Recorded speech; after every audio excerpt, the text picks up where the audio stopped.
இதோ மீண்டும் உங்கள் சகோதரி எவாஞ்சலின் முக்கியமான வேத வாசிப்புடன் வரப்போகின்ற செய்திகளை உலகிற்கு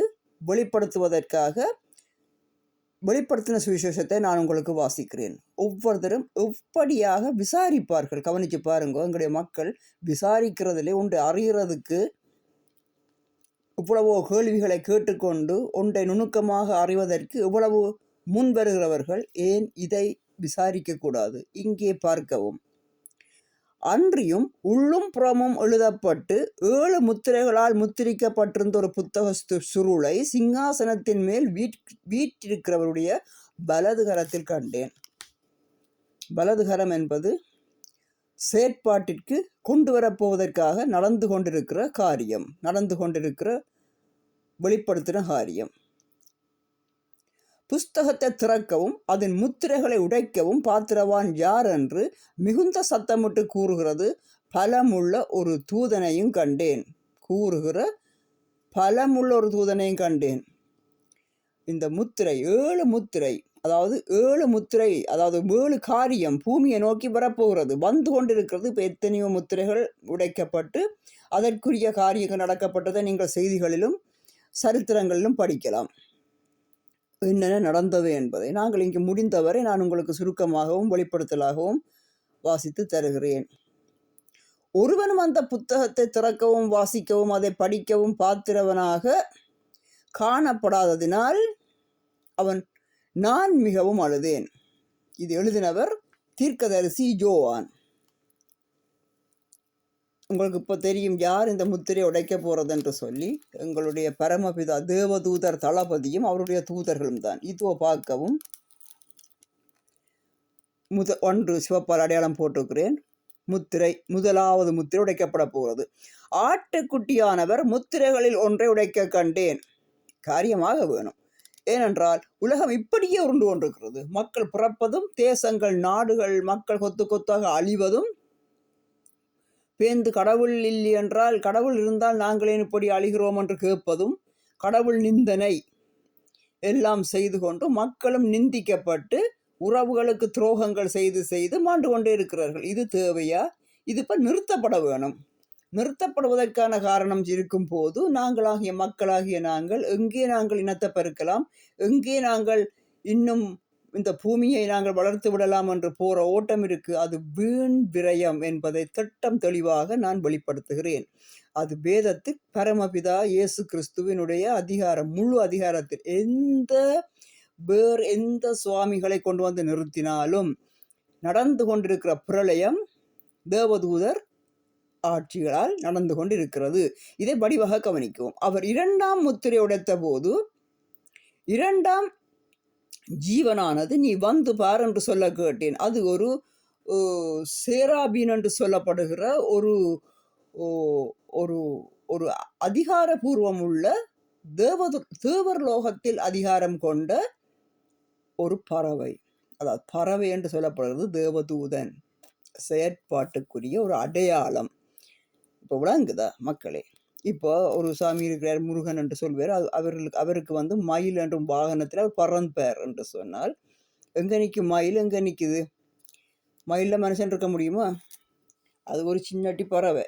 ஆனால் இது சேராபின் மெய்யான ஒரு தூதன். அன்புடன் விளங்கிக் கொள்ளவும். முதலாம் முத்திரையை பார்த்தீர்களா? முதலாவது வாசிங்க, வசனம் முதலாவது.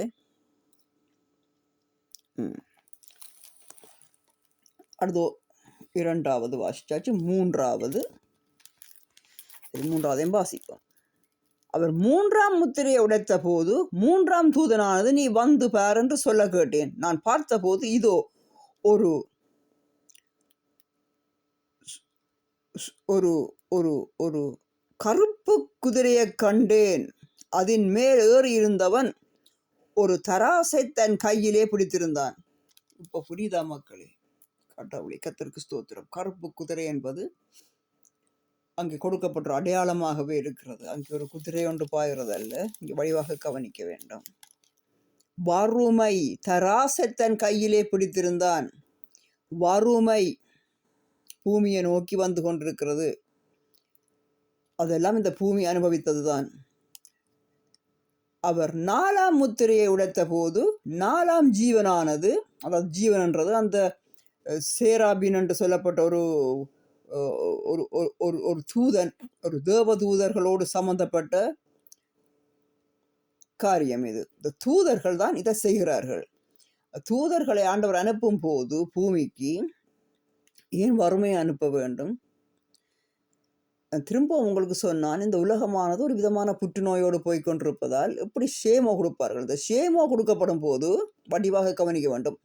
அந்த தீய அணுக்கள் அழிக்க வேணும். இதுதான் இப்போ திட்டம். தீமையை அழிக்க வேணும். அப்போ தீவதூதர்கள் என்ன செய்கிறார்கள்? வறுமை, புனி, வாதைகளை அனுப்புகிறார்கள். சும்மா அனுப்பவில்லை. இயேசு கிறிஸ்து பரமபிதாவே பூமிக்கு வந்து தன் திருரத்தத்தை சிந்தி மக்களை முத்திரை போட்டு அவர்களை போஷிக்கிறார். இப்போ தேவனுடைய பிள்ளைகள் ஏன் உலகத்துக்கு இச்சிக்கப்பட்டு அங்கே அழியக்கூடாது என்றால் அது அழியப் போவது. அது உண்மையாகவே அழியப் போவது. அது முதலும் அழியப் போவது. கிறிஸ்துக்கு முன்னும் அழிந்தது, இப்போ கிறிஸ்துக்கு பின்னும் அழியத்தான் போகிறது. அப்போ இரட்சிக்கப்பட போவது யார்? இதிலிருந்து விடுதலை பெற்ற பிள்ளைகளை இரட்சிக்கப்பட போகிறார்கள். இதிலிருந்து தன்னை விடுவித்தவர்கள் தான் இரட்சிக்கப்பட போகிறார்கள். எப்படி விடுவிக்கலாம்? சிந்திக்க வேண்டும் மக்களை. எப்படி உங்கள் பிள்ளைகளை நீங்கள் விடுவிக்க போறீர்கள்? இந்த பாலியல் ஒன்றுதான் இந்த மனிதனை இன்றைக்கு வஞ்சிக்கிறது. இந்த பூமி முழுவதிலும் பாலியல் சிந்தனையை உங்கள் வீட்டின் நடுவில் இருந்து எடுத்து போடுங்கள். அதனால் மட்டும்தான் இந்த புனி, இந்த வறுமை, இந்த இனப்பெருக்கம், யுத்தம் வர வர இந்த வாதைகள் கூட போகின்றது. இங்கே பாருங்க, 4ஆம் தூதன், 5ஆம் தூதன் இப்படி தொழ வேண்டும் மக்கள். இது சரி வராது. இப்படி நாங்கள் போக முடியாது. 6ஆம் தூதன், இப்படியாக 7 தூதர்களும் இதோ இங்கே வந்திருக்கிறது. சுருக்கமாக வாசிப்பதற்காக வந்துட்டேன். 7ஆம் தூதன் வரைக்கும் வந்துட்டேன். அவர் 7ஆம் முத்திரையை உடைத்த போது பரலோகத்தில் ஏறக்குறைய 1/2 மணி நேரம் அளவும் அமைதல் உண்டாயிற்று. இந்த 1/2 மணி நேரம் என்றது நீங்கள் நினைக்கிற 1/2 மணி அல்ல. அங்கே பேரமைதி உண்டாயிற்று. பின்பு தேவனுக்கு முன்பாக நிற்கிற 7 தூதர்களையும் கண்டேன். அதான் அந்த 7 தூதர்கள். அவர்களுக்கு 7 எக்காலங்கள் கொடுக்கப்பட்டது. வேறொரு தூதன் வந்து தூபங்காட்டும் பொற்கலசை பிடித்து பலிபுடத்தின் படியிலே நின்றான். சிங்காசனத்துக்கு முன்பாக இருந்த பொற்புடத்தின் மேல் சகல பரிசுத்தவான்களுடைய ஜெபங்களோடும் செலுத்தும்படி மிகுந்த தூப வர்க்கம் அவனுக்கு கொடுக்கப்பட்டது. இதெல்லாம் இந்த பூலோகத்திலிருந்து கிடைக்கிற தூபங்களோ வர்க்கங்களோ கிடையாது. இது யோவான் தீர்க்கதரிசியினுடைய தரிசனத்துக்கு புறப்பட்டவை. இவையெல்லாம் வார்த்தைகள், வடிவாக விளங்கி கொள்ள வேண்டும். அதற்காக ஒரு பொற்சிலையை செய்து அதுக்கு தூபம் காட்டினீர்கள் என்றால் நாங்கள் பாவத்தை செய்து முடித்து விட்டோம். பிழையாக விளங்கி கொள்ளக்கூடாது. கஷ்டமான பகுதியை நான் வாசிக்கிறேன்.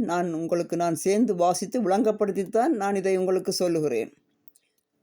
அப்படியே பரிசுத்தவான்களுடைய ஜெபங்களும் செலுத்தப்பட்ட தூப வர்க்கத்தின் புகையானது தூதனுடைய கையிலிருந்து தேவனுக்கு முன்பாக எழும்பிற்று. பின்பு அந்த தூதன் தூபகலசத்தை எடுத்து அந்த பலிபீடத்தில் நெருப்பினால் நிரப்பி பூமியிலே கொட்டினான். பூமிக்கு மேலே கொட்டல் தான். ஏனென்றால் அங்கே தேவாக்கினியினால் சுட்டரிக்கப்பட வேண்டிய கெட்ட காரியங்கள் பூமியில் இருக்கிறதுனால் பூமியின் மீது கொட்டப்படுகிறது. மின்னல்களும் பூமி அதிர்ச்சியும் உண்டாயின. அப்பொழுது 7 எக்காலங்களுடைய தூதன் 7 தூதர்கள் எக்காலம் ஊதுகிறதற்கு தங்களை ஆயத்தப்படுத்தினார்கள். 1ஆம் தூதன் எக்காலம் ஊதினான். அப்பொழுது இரத்தம் கலந்த கண்மலையும் அக்கினியும் உண்டாகி பூமியிலே கொட்டப்பட்டது. அதனால் மரங்களின் 3/1 பங்கு வெந்து போயிட்டு, பசும் புல்லெல்லாம் எரிந்து போயிட்டு. இப்போ இதெல்லாம் நடந்து கொண்டிருக்கிறது, நடக்க போகிறது, இன்னும் நடந்து கொண்டிருக்க போகிறது. இங்கே எப்படி பச்சை மண்களை புல்லைகளை ஏசப்பா சொன்னாரா? திருச்சபைக்கு போய் நீங்கள் உடனடியாக அங்கே உங்களுக்கு ஞானஸ்நானம் எடுத்த பின் தேவையான சோடியை தேடி கண்டுபிடித்து டக்கண்டு இனத்தை பெருக்குங்கள், சீக்கிரத்தில் இனத்தை பெருக்கி விடுங்கள் என்று பரமபிதா இங்கே எங்கேயாவது சொல்லி இருக்கிறாரா? இல்லவே இல்லை. அப்படியே திரும்பவும் 3ஆம் தூதன் தன் காரியத்தை பார்க்கிறார். அதாவது முற்கூட்டியே சொல்லப்பட்டு பரமபிதா பூமிக்கு வந்து இயேசப்பா மத்தேயு அதிகாரங்களில் வெளிப்படுத்தின சுவிசேஷம் வரைக்கும் மத்தேயு தொடக்கம் எல்லாம் மக்களுக்கு வெளிப்படுத்தி மக்களுக்கு இதை சரியான முறையில் சொன்னது. இந்த மக்களுக்கு ஏன் இவர்கள் ஒரு தரம் 2000 வருடமாக இதே புத்தகம் தான் இருக்கிறது. 2000 வருடமாக இதே புத்தகம் தான் எல்லார் கைகளிலும் இருக்கிறது. ஆனால் சரியான முறையில் இந்த மக்களுக்கு அது போய் சேர வேண்டும். அதாவது எக்காலம் என்றால் ஆபத்து, பூமிக்கு ஆபத்து, இரட்சிக்கப்பட்டு திரு ரத்தத்தின் கோட்டைக்குள் வந்து சேராத மனம் திரும்பாத அந்தி கிறிஸ்துக்கள் அழிய போகிறார்கள். இது நல்ல செய்தி. அக்கினிய கொட்டட்டுக்கும் அந்தி கிறிஸ்துக்களை அழிக்கட்டுக்கும். அந்தி கிறிஸ்துக்களார் என்று நான் உங்களுக்கு முன்கூட்டி அழகாக விளங்கப்படுத்தி இருந்தேன்.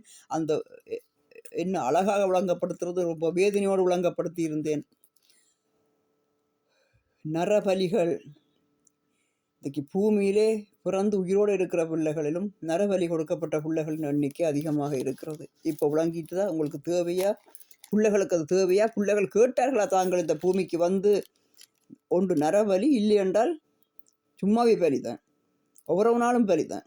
உயிரோடு கண்ணை மூடும் வரைக்கும் ஏதோ ஒரு விதத்தில் பலி போக வேண்டித்தான் இருக்கிறது. இதெல்லாம் தேவையா? இந்த வசனங்களை நான் வெளிப்படுத்தின சுவிசேஷம் 7ஆம் அதிகாரத்திலிருந்து இது 8ஆம் அதிகாரம் வரைக்கும் வாசிக்கிறேன். நீங்களும் உங்கள் கைகளால் இந்த புத்தகத்தை வாங்கி ஜெபத்துடன் வாசியுங்கள். இந்த பூமிக்கு சேமோ 7 முறை, ஒரு சேமோ தெராப்பியில் 7 முறை அந்த சேமோ மருந்து அடிப்பார்கள் மக்களுக்கு. அது புற்றுநோய் பிடித்தவர்களுக்கு அந்த தீய கிருமிகளை அழிப்பதற்கு, புற்றுநோய் கிருமியை அழிப்பதற்கு. இதே போலதான் பரமபிதாவும் தேவதூதர்கள் இந்த பூமியில் உள்ள தீய சக்திகளை அழிப்பதற்கு எக்காலங்களை ஊதி முட்கூட்டியே அறிவித்து ஆபத்து வந்துவிட்டது, திருமுத்திரையை போடுங்கள். ஏன்? இயேசு கிறிஸ்துவுடைய திருரத்தம் உள்ள முத்திரை எங்கள் நெற்றிகளில் முளிர வேண்டும். எப்படி அந்த முத்திரையை போடுவது? ஒரு பொட்டை போடுவதா நெத்தியில்? இல்லை. ஒரு இரத்தத்தை போடுவதா? ஆட்டுக்குட்டியை வெட்டி அந்த இரத்தத்தை போடுவதா? இல்லை. இயேசுவின் ரத்தம் தரும் ஜெயம். இயேசுவை சொந்த இரட்சகராக கொண்டால் தேவதூதர்களுக்கு தெரியும். அவர்களே இந்த 7 வாதைகளை பூமிக்கு கொண்டிருக்கிற தேவதூதர்களே எங்களை இரட்சிக்கப்பட்ட இயேசு கிறிஸ்துவின் பிள்ளைகளை காத்திரட்சிக்கும் தூதர்களாக மாறி நிற்க போகிறார்கள். இந்த மாற்றத்துக்கு, இந்த வழிபாட்டிற்கு தேவையான ஒன்றே ஒன்று மனம் திரும்புதல். அங்க வேற எந்த ஒரு விதத்திலும் இயேசு கிறிஸ்துவனுடைய சிலையை வச்சு முன்னால் மெழுதிரி கொளுத்தி வழிபட்டாலோ என்ன செய்தாலோ அந்த முத்திரை இல்லாவிட்டால் அவர்களுக்கு அந்தி கிறிஸ்துக்களாகவே தோன்றுவீர்கள். அந்தி கிறிஸ்துக்களாகவே தோன்றுவீர்கள். எந்த சாத்திரமும், எந்த ஜாதகமும், எந்த பலியும், எந்த பூசையும், எந்த பால்வார்ப்பும் வாய்க்காது. முட்கூட்டியே அறிவித்து விட்டது. அது நான் உங்களுக்கு மக்களுக்கு முன்பாக சொல்ல வேண்டியது. ஆண்டவர் இயேசு கிறிஸ்துவின் கீழும் 2ஆம், அதாவது கிறிஸ்துக்கு பின் பழைய ஏற்பாட்டிலிருந்து இப்பொழுது புதிய ஏற்பாட்டு காலத்தில் நடந்து கொண்டிருக்கிற பிரளயத்தை சரியான முறையில் விளங்கப்படுத்த வேண்டியது என்னுடைய அன்பின் கிரியையாக இருக்கிறது. மக்களை விழித்தெழுந்து கொள்ளுவோம். உலகத்துக்கு வர வாதைகள் இன்னும் இவ்வளவு வந்து கொண்டிருக்கிறது. இந்த 7வது முத்திரையெல்லாம் உடைக்கப்படுற காலங்கள், இதெல்லாம் காலம் நேரத்தின்படி, காலத்தின்படி ஒழுங்காக நடந்து கொண்டிருக்கிறது. இப்பொழுது மக்களுக்கு தேவையானது விழிப்புணர்வும் வாழ்வினுடைய ஆசீர்வாத திட்டமும். மனம் திரும்பி சகல விதமான பிடிகளிலிருந்தும் உங்களை பிடிகள், கட்டுக்கள் என்று எங்கு எண்ணத்தை காண்கிறீர்களோ, மதம் என்பது மனித இரத்தம் குடிக்கும் குருதி புனல். அதுல இருந்து முதலாவது மனம் திரும்ப கற்றுக்கொள்ளுங்கள். அதுல இருந்து மனம் திரும்பினா மட்டும் போதுமா? இன்னும் எத்தனை கட்டுக்கள் இருக்கிறது? தேடி கண்டுபிடியுங்கள். பிசாசினால் உருவாக்கப்பட்ட கட்டுக்கள் என்னென்ன? எங்கே பிசாசு தங்கி இருக்கிறான்? எங்கே மனித இரத்தமும் பழியும் பாவமும் தீர்க்கதரிசிகளை கொலை செய்வதும் எங்கே நடக்கிறது? எல்லாவற்றிலிருந்தும் வெளியே வாருங்கள். புனித ஆத்துமாக்களாக மாறுங்கள். அப்பொழுது இந்த வாதைகளிலிருந்து தப்பித்து கொள்ளலாம். ஒன்றுக்கும் பயப்பட தேவையில்லை. நோய் நொடிகளும் கிட்ட வராது. வியாதிகளையும் குணமாக்கும் வரமும் கொடுக்கப்படும். இன்னும் அநேகமாக கொடுக்கப்படும். நித்திய ஜீவன் வரை அன்பளிப்பாக கொடுக்கப்படும். கர்த்தர்களை ஆசீர்வதிப்பாராக. ஆசீர்வதிக்கப்பட்ட நல்ல நாள். ஆமேன்.